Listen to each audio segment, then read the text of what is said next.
Get her out of my building. The words cut through the golden lobby like glass shattering, every head turning toward the man whose empire owned half the skyline. Adrian Vale doesn't shout, he doesn't need to. His voice carries the quiet, lethal authority of someone who's never heard the word no. And standing opposite him, her palms trembling but chin lifted, is the one person daring enough to defy that power, Ilara Wynn. No designer label, no entourage, no armor except the fire still burning behind eyes that had seen too much, too young. The guards hesitate because even in her silence, there's something magnetic about the way she stands, like she's refusing to disappear again. Cameras are flashing. Phones recording. The lobby of Vale Enterprises, all marble and mirrored ceilings, hums with tension that tastes like ozone before a storm. Ilara doesn't flinch. You think I came here to beg? She says, her voice steady now, each word landing like a challenge. You took what was mine, my design, my idea, and you built an empire on it. I just came to tell you I'm taking it back. For a second, Adrian doesn't move. The crowd collectively holds its breath. Then he smiles, not kindly. You take it back. You couldn't even afford the patent fees. He turns away, dismissive, already done with her, and that's when Ilara's heart hardens in real time. Every humiliation, every betrayal, every night she spent sleeping in a one-room apartment above a cafe just to keep her dream alive. It all fuses into a single truth. If he won't give her justice, she'll take revenge. Cut to 3 months later. New York's winter glitters cruelly, all sharp winds and champagne lights. Inside a members-only rooftop bar called the Glass House, the city's elite circle around their cocktails and secrets. And there she is again, Ilara, but not the same broken girl who was thrown out of Vale's building. Now she walks through the room like she owns it, wrapped in a midnight silk dress that costs more than her rent used to be, confidence worn like armor. No one recognizes her at first, not under the new name she's chosen for herself, Lara Winter.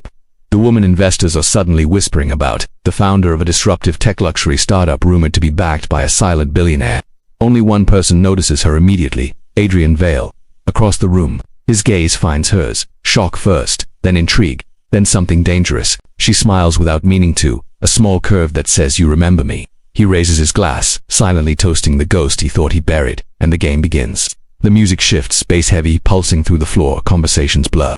Ilara moves with calculated ease, each step measured, rehearsed, lethal. She's not here for reconciliation. She's here to make him wonder how she got here, who's funding her, and why his empire's latest merger suddenly fell through last week without explanation. Because she knows something he doesn't.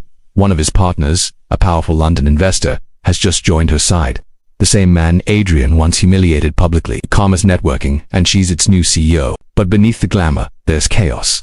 Ilara's nights are still sleepless. Her reflection sometimes flickers back into that broken girl who once begged for a chance. She is working with people she doesn't fully trust, people who want Adrian Vale destroyed for reasons darker than business. And yet, as much as she hates him, part of her can't ignore the pull, the raw electric gravity between them. Because Adrian doesn't just represent her past, he is also the only one who truly sees her potential the way a rival sees a worthy opponent. At the bar, he finally approaches. So, he says, his tone smooth as glass. The prodigal designer returns. You've upgraded. She doesn't blink. You look surprised. Didn't think I'd still be alive. Not alive, he says. Relevant. Her smile sharpens. Oh, I plan on being very relevant. Especially to you. There's a beat silence thick enough to drown in. The music dips, as if the world itself pauses to eavesdrop. His eyes flicker with curiosity. Something between admiration and caution. Then let's see what you've got. Miss Winter. He walks away, leaving her with a faint scent of power and something else, regret. The kind of regret that doesn't admit itself out loud. And as he disappears into the crowd, her phone vibrates. A message from an unknown number. He's already digging into your records. Be careful. He's more dangerous when intrigued. She slips the phone into her clutch and keeps smiling for the crowd. The performance can't break now. Every glance, every word, every lie must serve the mission. But beneath the polished surface, her heart is pounding because she knows the message is from Marcus, her secret investor, the man who saved her company when she was 1 week from losing everything, the man who also expects her to destroy Adrian Vale, completely. Later, in the back of a chauffeured car gliding through midnight streets, Ilara's mask cracks just slightly. The skyline blurs in the glass as she whispers to herself, this isn't revenge. It's reclamation. But she doesn't believe it, not fully. Because somewhere between fury and ambition, something new is growing, something dangerously close to desire. Meanwhile, Adrian stands in his penthouse office, the city stretching endlessly beneath him. On his screen, a dossier of Lara Winter unfolds. Data, photos, articles. Except every trace of Ilara Wynn has been buried, rewritten. Who's backing her? He asks his assistant. We're still digging, she says. Whoever it is, they're good. Offshore accounts, encrypted communications. But she hesitates. There's one name that keeps surfacing. Marcus Devereux. Adrian's jaw tightens. Of course it's him. The rivalry that once ended in humiliation might now begin again, and this time there's a woman at the center, not a pawn but the player herself. Adrian leans back, watching her image on screen, confident, untouchable, and for the first time in years, he smiles. Not the corporate smile, not the performative one, a real one. "So, you came back," he murmurs. "Good, let's play by morning." The tabloids explode with headlines. Tech queen Lara Winter to rival Veil Enterprises with new venture. Social media goes wild. Side-by-side comparisons of her and Adrian. Hashtags like hashtag Queen vs King, hashtag corporate revenge, hashtag who will fall first. And Lara watches it all unfold from her office, her reflection in the window overlapping with the city lights. The attention feels addictive, but it also feels like standing on a cliff edge. Her assistant bursts in, "You need to see this." The screen flickers leaked footage of her confrontation in the Veil lobby. The moment she was thrown out, now viral. Comments flood in, some calling her brave, others calling her crazy. Adrian's PR team is already spinning it, painting her as unstable. But the public loves drama, and overnight she becomes an icon for every woman who's ever been dismissed. Yet beneath the chaos, something else brews. A single text appears on her screen, from an encrypted number she doesn't recognize. "We know what really happened that night. Meet me if you want the truth." She stares at it, pulse quickening. What night? The only night she can think of, the one she's tried to forget. The night before everything fell apart. And just like that, the carefully built armor starts to crack. Because if someone really knows what happened that night, if they can expose the secret she has buried, everything she has worked for could collapse before it even begins. But then again, maybe that secret isn't just her weakness, maybe it's the weapon she hasn't used yet. The phone won't stop vibrating. Ilara's eyes are locked on the screen as the mysterious message flashes again. "Meet me if you want the truth." The number's untraceable, the sender anonymous. Outside, the city hums with its sleepless rhythm, but inside her glass-walled penthouse, everything feels still, sharp, fragile. She's built her empire on precision, every move strategic, every word rehearsed. But this feels like chaos disguised as opportunity. She finally exhales, picks up the phone, and types back one word, where the reply is instant. Pier 39, midnight, come alone. No emoji, no hint, just coordinates and risk. Marcus would kill her if he knew. Adrian would exploit it if he found out, but Lara has learned something about power. It belongs to the ones who move while everyone else hesitates. So she goes. Rain needles the air when she arrives. The pier is almost empty, slick wood shining under broken streetlights. Waves slap the edge of the dock, dark and relentless. She tightens her coat and scans the shadows. A figure emerges tall, wearing a hood, male voice, low and steady. "You shouldn't have come. Then why invite me?" She fires back. He steps closer and the light catches his face. Sharp features scar above the brow, eyes that have seen too much. "Because I owed her," he says quietly. Lara Wynne, her stomach twists. "You know that name." "I know everything Adrian Veil buried," he replies, "including what really happened the night your project was stolen." Her pulse spikes. "You're lying. The legal documents forged." He cuts in. "He didn't just take your work. He erased your existence." And Marcus helped him. The world tilts. The sound of the rain becomes distant, distorted. "No," she whispers. "Marcus saved me." Did he, or did he save what he could use? The stranger hands her a small drive, black, unmarked, proof files Veil thought he destroyed. "You want the truth? This is where it starts." She reaches for it, but he pulls back slightly. "Careful, Lara Winter. The deeper you go, the harder it is to come back up." By the time she blinks, he's gone, swallowed by the storm. Inside the car, she stares at the drive like it's radioactive. Her reflection in the window looks unfamiliar, harder, colder, dangerous. She plugs it into her laptop, and the screen floods with archived data.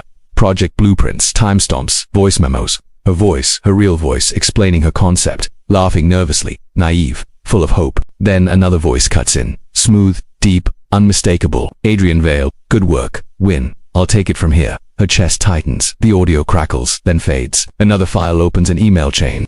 Adrian forwarding her designs to Marcus Devereux with one line. "This is the asset I told you about. Let's make her disappear quietly." The laptop nearly slips from her hands. Marcus, the man who promised to help her rise. The man she trusted more than anyone. Her first instinct is fury. Her second is confusion. Because if Marcus betrayed her, why help her now? Why fund her company, protect her, whisper revenge into her ear, unless revenge was his plan all along? The next morning she storms into his office, a penthouse high above the city, all obsidian glass and calm arrogance. Marcus looks up, perfectly composed in a navy suit, sipping espresso like a villain rehearsing his monologue. "You used me," she says, voice trembling but sharp.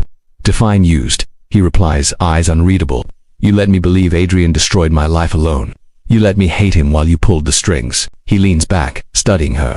"You think I created your fire, Ilara? I didn't. I just gave it fuel. Her nails dig into her palm. You lied. I strategized, he says. You wanted power. I gave you the stage. You wanted revenge. I gave you the weapon. What you do with it is still your choice. She stares at him, every emotion at war, rage, disbelief, heartbreak. You and Adrian, you're the same. Wrong. He stands, stepping closer until his presence fills the space between them. He took your work to build his empire.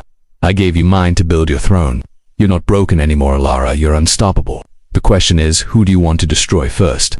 Her silence is the only answer he needs. Later that night, the gala at the Vale Museum unfolds in cinematic perfection. Glass chandeliers, violins, glittering guests. Cameras flash as Adrian steps onto the stage. Every inch the billionaire prince. He's launching a new philanthropic initiative, all charm and polish until his gaze lands on her. Alara radiant, composed, wearing a silver gown that glows under the lights. Every camera turns. The crowd senses tension. Whispers rise. Adrian's mask doesn't slip, but his hand tightens around the microphone. Ladies and gentlemen, he says, voice perfectly calm. Tonight we celebrate the future. Innovation, integrity, vision, the values that define Vale Enterprises. The irony almost makes her laugh. When he steps off stage, their paths collide. He stops inches away, eyes locked on hers. I heard about your new partnership, he says softly. Devereux is ambitious. Ambition recognizes ambition, she replies, smiling. Or destruction recognizes destruction. He counters. Their words are weapons, dipped in charm. Guests drift by, pretending not to eavesdrop. You've changed, Adrian murmurs finally. But that fire, that's still the same. She exhales slowly. You wouldn't know. You never looked close enough before. He leans in, voice almost a whisper. Oh, I did. That's why I had to cut you out. You were too dangerous even then. For a heartbeat, something real flashes in his eyes. Regret, maybe, or something more complicated. But before she can reply, Marcus appears, sliding an arm around her waist. Problem here? He asks smoothly. Adrian's jaw flexes. Not yet. The photographers capture it. The tension, the almost touch, the triangle that fuels a million hashtags before dawn. But when the night ends, Alara's left alone again, the city glowing beneath her as the weight of it all crashes in. She's trapped between two kings, one who destroyed her, one who's using her, and the terrifying truth that she's starting to feel something for both. The next morning, an alert wakes her. Vale's stocks are dropping. Someone leaked internal documents, data manipulation, offshore accounts, shady deals. Headlines explode. Adrian Vale under investigation. She freezes. She didn't do this, which means only one person could have. Marcus. Her phone rings. Adrian's voice, low, urgent. You think this helps you? You think Devereux's protecting you? He's setting you up, Alara. He's using your company as cover for his attack. When they trace the leak, it'll lead straight to you. She hesitates. You're lying, I used to. He says, not now. You wanted revenge. He wanted war. The difference is you'll burn in his crossfire. Click, the line goes dead. She sits in silence, heartbeat pounding like a ticking clock. The drive, the files, the leaks, every thread Marcus fed her is now a noose tightening around her neck. And yet, deep inside, she knows Adrian might be right, because Marcus's messages have stopped. His assistant says he's unreachable. The investors are panicking, and for the first time Alara isn't sure which version of her story is true anymore. In the chaos, her assistant rushes in again, pale, breathless. Alara, you need to see this. The TV screen flickers. Adrian Vale, in handcuffs, escorted into a federal building. Cameras swarm, reporters scream questions. His eyes, even then, find the nearest camera, and for a fraction of a second it feels like he's staring right at her. This isn't over. She knows it. She feels it. Because somewhere behind that look isn't anger, it's a message, a warning, and maybe, just maybe, a plea. Open the door, Alara. Adrian's voice slices through the silence, low, rough, urgent. On the other side of her penthouse door, his world is collapsing, stock freefall, partners abandoning him, the media feasting on his downfall, yet he's here, at her door. The man who once threw her out of his empire now stands outside hers, asking to be let in. She doesn't move. Every instinct screams don't trust him, but curiosity, that dangerous pulse that always drags her back toward him, wins again. She unlocks the door. You shouldn't be here, she says quietly. He steps inside anyway. They're framing me, Alara, and I think Marcus used you to do it. She laughs, not because it's funny, but because it's absurd. You'd think I'd help him destroy you. I think you already did, he fires back. Half the leaked files came from your network. Her heartbeat spikes. I didn't touch those documents then, someone close to you did. Their gazes lock accusation against wounded pride. The room feels electric, alive. He takes another step, close enough that she can smell the rain on his skin. You wanted revenge. Congratulations, you got it. Her jaw tightens. Revenge isn't the same as justice. Then what is this? He demands. You think if I burn, you rise. You think that's power. She glares at him, the ache in her chest threatening to break through the armor. No, Adrian, Power is walking away from the person who broke you and making them watch you rebuild. For a second, neither speaks. Then he whispers, softer. Then why haven't you walked away? The air between them changes. The fight dissolves into something heavier and spoken. They're too close, too charged. She steps back, trembling. You should go. But he doesn't. His eyes linger, tracing the edges of the woman who's no longer his victim. If Marcus turns on you, they'll come for your company next, he warns. Don't make the mistake I did. Thinking control makes you safe. And just like that, he's gone. When the door closes, Alara finally exhales and realizes she's shaking. Not from fear, from whatever that was. Later that night, she can't sleep. She replays his words again and again. Marcus has gone silent, unreachable for 48 hours. Her lawyers are panicking. Investors want answers. And still, that voice echoes in her head. Don't make the mistake I did. By morning, chaos detonates. News breaks that Marcus Devereux has vanished. Offshore accounts emptied. Headquarters raided. His private jet missing. And worse, federal investigators have named Lara Winter Technologies as his shell company. Her empire collapses overnight. Bank accounts frozen. Journalists camping outside her building. Betrayal turning viral. She stands in her office surrounded by screens, each flashing the same headline, Lara Winter, the billionaire's queen or his accomplice. For the first time since this began, she feels the old ache, the helplessness she swore she'd buried. Then a private message appears on her encrypted line. Meet me, no police. You'll want to see this. Attached is a location, an abandoned observatory outside the city. Her gut says trap. Her heart says go. She goes. The observatory looms on the hill like a ghost. Inside, dust floats in moonlight, and standing near the shattered telescope, Adrian Vale waits. No guards, no entourage. Just him. You look like hell, she says. He smirks faintly. You should see the headlines about me. She crosses her arms. Why here? He tosses a file onto the metal table between them. Because I finally found proof. Marcus forged your contracts. The shell companies, the money laundering, all tied back to him. But he needed a name clean enough to hide behind yours. She flips through the documents, disbelief carving through her. You had this the whole time. I got it last night. But there's more. He opens a second folder. Photographs time-stamped from the night her original designs were stolen. You were never supposed to take the fall. He set both of us up. I thought you sold me out. He told you I'd stolen your work. And while we fought, he built his empire with both. Her throat tightened, so we were both pawns. Not anymore. The way he says it, low, certain, dangerous, sends a shiver through her. Thunder rolls outside. For a moment, there's only silence, heavy and magnetic.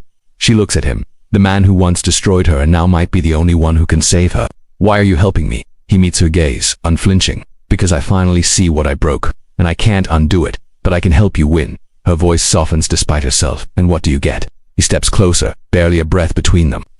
Her pulse stutters. It's madness, everything between them built on ruin, and yet, standing there under the stormlight, she feels it. The pull neither time nor betrayal could kill. But before she can answer, a sound cuts through the wind, tires screeching outside. Headlights flood the observatory walls. Men in tactical gear spill from black SUVs. Marcus's voice crackles over a loudspeaker. Adrian Vale, Ilarawin, step out with your hands where I can see them. Adrian curses under his breath. He found us. How? You said this line was secure. It was, which means someone inside your team sold you out. Gunfire shatters the glass above. They duck, adrenaline surging. Adrian grabs her hand, the first touch since that day in his office years ago, and pulls her toward a hidden service tunnel beneath the observatory floor. Cold air, darkness, heartbeat echoing. She stumbles, but he keeps her moving. Behind them, Marcus's voice echoes through the storm. You could have had the world Elara instead. You chose him again. She stops. The tunnel lights flicker. What does he mean again? Adrian freezes. It doesn't matter. We have to go. No, tell me. He looks at her, regret shadowing his face. That night, the night everything fell apart. You weren't supposed to be at the office. He called you there to catch me stealing your files. He made sure we saw each other so we'd destroy each other. And when I told you to leave, when I said I didn't need you, it was because he had a gun on you, Elara. I took the deal. I signed your project over to him to keep you alive. Her world stops. The rage she's carried all these years twists into something heavier, grief. You did it to protect me. I did it because losing you was worse than losing everything else. The truth hits harder than any betrayal. Tears blur her vision. But there's no time. Marcus's men are closing in. Adrian pulls her through the exit tunnel, into the rain-drenched forest behind the hill. Helicopter blades churn overhead. Sirens scream in the distance. And through the chaos, she hears him say, "You wanted to know what really happened that night. This is it." The story never ended, it just started too late. They run until the city lights vanish, soaked, breathless, clinging to the only thing left, survival. And as they collapse behind an abandoned gas station, lightning splitting the sky, Ilara turns to him, shaking but alive. "If we're going to take Marcus down," she says, voice fierce, "we do it together. No lies, no secrets. Adrian nods. Agreed. Their hands lock again, not in fear, not in hate, in alliance, maybe even in love. But somewhere out there, Marcus is watching. And as his helicopter vanishes into the storm, he mutters to the man beside him, "Let them think they're free. The queen only rises so I can crush the king." The safe house smells like smoke and adrenaline. Rain still clings to Elira's skin, her hair plastered to her face, her pulse wild. Adrian paces across the dimly lit room, phone in hand, barking orders to someone she can't hear. His jaw is set, eyes burning with that ruthless clarity he wears like armor. But beneath it, she can see the same exhaustion that's eating her alive. They haven't slept in 2 days. They've been running from Marcus, from the law, from ghosts they helped create. When he hangs up, the silence between them feels like a second storm. "Tell me we have a plan," she says finally. He nods slowly. "A risky one, but it might work." She doesn't look away. "How risky?" he exhales. "We turn Marcus's empire inside out. Every offshore account, every shell company, they're all built on code I designed years ago. I can break it, but to do it we'll have to walk straight into his system from inside one of his buildings." Her pulse spikes. I mean we go back to Vale Tower." She stares at him. The same place where everything began. The same glass cathedral that witnessed her humiliation. The thought of walking back through those doors feels like willingly reopening a wound. But this time, she won't be the girl he threw out. This time, she walk in as his equal. "Then let's finish it," she says. That night, the city hums beneath them, restless and alive. Their ghosts moving through alleys, disguises in place, tension thick enough to taste. Inside a blacked-out van, Adrian maps the security patterns on his tablet, lines of code dancing like lightning. Elara watches, half in awe, half in fear. He catches her staring. "You're not doubting me now, are you?" "I'm doubting everything," she replies softly, "including why I still trust you." He glances at her, a quick flickering smile. "Then don't trust me. Trust the plan." When the elevator doors finally open on the 60th floor of Vale Tower, the silence feels almost sacred. Everything looks the same, polished marble floors, golden lighting, the faint scent of expensive ambition. But this time she walks ahead of him. Her heels click like declarations. In the control room, screens glow with Marcus's encrypted network. Adrian plugs in his drive, hands steady despite the tremor in the building's energy. "Once I trigger this," he says, "every secret Marcus buried comes to light. His accounts, his bribes, his offshore deals. But it'll expose everything, including the parts that tie to you." She nods. "Let it burn. I don't want to hide anymore." He looks at her for a long moment, then hits enter. The screens flash red. Code streams like wildfire. Within seconds, files flood the global web data dumps, whistleblower archives, financial proof. Marcus's empire begins to crumble in real time. But then an alarm screams. The lights flicker. Adrian curses. He knew we'd come. "The system's rigged. It's tracing our signal back here." Before she can respond, the glass doors explode inward. Marcus's men swarm the floor, black suits and weapons glinting under the lights, and behind them Marcus himself steps forward, calm as a god walking through his own temple. Touching, he says, reunited in betrayal. Elara moves in front of Adrian instinctively. "It's over, Marcus." He laughs, low and cold. "Over, my dear. It's just getting interesting." Adrian steps beside her, shoulders squared. "You've lost everything." "Not yet," Marcus says, pulling a small remote from his pocket. "See, you've been busy crashing my accounts, but I've been busy crashing your lives." One push, and every trace of Lara Winter Technologies disappears. Every patent, every design, every legacy. Elara's heart stops. He's bluffing. He has to be, but the screens behind him confirm it. Her company's data vanishing one line at a time. Everything she built, gone. Rage burns through the fear. She steps forward, voice trembling but fierce. "You used me to destroy him, then used him to destroy me. But you forgot one thing, Marcus. I learned fast." She glances at Adrian, who meets her eyes and nods. The signal. In one motion, she slams her hand onto the secondary drive Adrian had hidden beneath the console.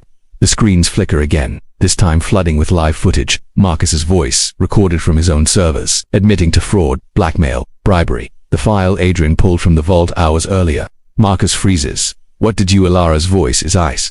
"You taught me how to play dirty. I just learned to play smarter." The alarms intensify. Sirens wail outside. SWAT lights flash through the glass walls. Marcus turns toward the exit, but Adrian blocks his path. "End of the game," Adrian says quietly. For the first time, Marcus's composure cracks. "You think they'll let you walk free? You're both in this up to your necks." Elara meets his gaze, unflinching. "Maybe, but at least the world will know the truth." Within minutes, agents flood the floor. Marcus is dragged away, shouting, his voice lost in the chaos. The storm outside finally breaks, rain hammering the glass as if the city itself is exhaling. Elara stands frozen, staring at the ruined screens, her entire world dissolving and rebuilding at once. Adrian moves beside her. "Quiet. It's done." She turns to him, tears mixing with rain. No, it's not. It's never really done, is it? He studies her face, then takes her hand, slowly, deliberately. Maybe not, but it's over enough to start again. For a long moment, neither speaks. The sirens fade into the distance. The city lights blur into gold and silver reflection. In that fragile silence, something shifts. Not forgiveness, not yet, but something close. The weeks pass, investigations explode across the media. Marcus's empire collapses like a dying star. And from the ashes, a new company rises, Unveiled Innovations, co-founded by two names the world thought were enemies. Some call it redemption. Others call it manipulation. Ilara calls it survival. But late at night, when the world quiets and the screens dim, she finds herself looking out across the skyline, remembering the girl who once begged for a chance. The girl who became a storm. The queen who learned to rule her own ruins. Behind her, Adrian's voice breaks the silence. Still awake, she smiles faintly without turning. Still rebuilding. He steps closer, his reflection merging with hers in the glass. We'll make it work. This time, no lies. She glances at him, and for the first time in years, she believes it might be true. But then her phone buzzes. Unknown number, a message. Congratulations, Your Majesty. You've won the battle. But did you really think Marcus was the only one? Her blood runs cold. Attached a single image. A photo of her standing on that pier months ago. And in the corner of the frame, barely visible, a new face watching from the shadows. She closes the phone slowly, the city lights flickering across her eyes. Something wrong? Adrian asks. She exhales, a small, knowing smile curving her lips. Just realizing the crown weighs more than I thought. Outside, thunder rolls again, not the end, but the beginning of something bigger.